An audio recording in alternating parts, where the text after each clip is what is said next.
তারপরে চলে গেলেন মথুরা, মথুরা থেকে চলে গেলেন তিনি কুরুক্ষেত্র, কুরুক্ষেত্র থেকে চলে গেলেন দ্বারকায়। এই বিরাট জীবনটাকে আমরা লীলা খেলার মধ্যে আবদ্ধ করে বিরাট ভুল করেছি। আমরা কাপুরুষ, আমরা দুর্বল, আমরা ভীরু, আমরা পঙ্গুতে পরিণত হয়েছি। কোথায় হিন্দুর ভগবান? মায়েরা স্নান করছে, কদম্ব বৃক্ষে কাপড়গুলো তুলে রাখলেন, আর কৃষ্ণ বলছেন এসো এসো, দুহাত তুলে এক হাত তুলে নেয়। কোন শাস্ত্রে আছে, কোন জায়গায় আছে? ভাগবত পাঠকরা আপনাদের কাছে বিভিন্ন নিবেদন, হিন্দুর ভগবান খেয়ে কাজ পায়নি, তিনি মায়েরা স্নান করছেন, আর ওখানে গিয়ে তিনি কাপড়গুলো রেখে দিলেন। আর কীর্তনীয়রা কীর্তন করেন, যেওনা যেওনা যমুনার ধারে রাধা, ওখানে বসে আছে কালু হারাম জাদা। এইসব স্লোগান, এইসব গান করেন কীর্তনীয়রা। আজকে আপনার ভগবান কৃষ্ণের জীবন থেকে শিক্ষা গ্রহণ করতে হবে। ভগবান কৃষ্ণ বৃন্দাবনে তার কৃষ্ণের প্রকাশ, তিনি গেলেন মথুরায়। আমরা তো জানি ভগবান হিন্দু ননি চুরি করে খেয়েছেন আর সারা জীবন মেয়েদের পিছনে ঘুরঘুর করেছেন।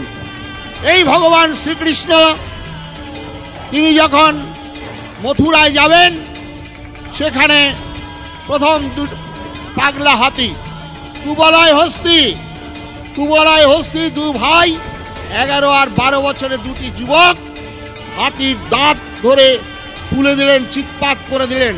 তারপরে মুষ্টি আর চানুর দুজন পালোয়ানকে থাপ্পড় মেরে কাত করে ফেলে দিলেন আমার ভগবান কৃষ্ণ।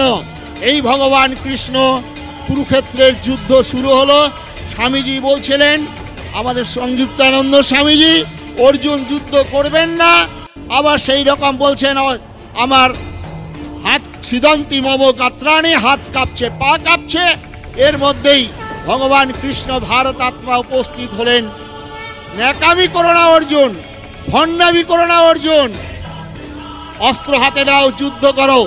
অন্যায়ের বিরুদ্ধে ন্যায়কে প্রতিষ্ঠা করা, অসত্যের বিরুদ্ধে সত্যকে প্রতিষ্ঠা করা, অধর্মের বিরুদ্ধে ধর্মকে প্রতিষ্ঠা করা তোমার প্রাপ্য রাজ্য।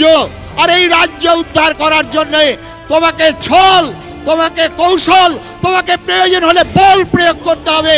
এই শিক্ষা আমরা মহাভারত থেকে, কুরুক্ষেত্রের যুদ্ধ থেকে গ্রহণ করলাম না।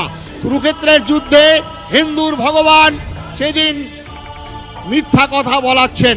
আপনারা সবাই হয়তো শুনেছেন যে সেখানে মিথ্যা কথা বলছেন যে অশ্বত্থামা হত ইতি গজ, এটাই মিথ্যা কথা। না না, তিনি 5 জায়গায় মিথ্যা কথা বলিয়েছেন, 5 জায়গায়। কেন?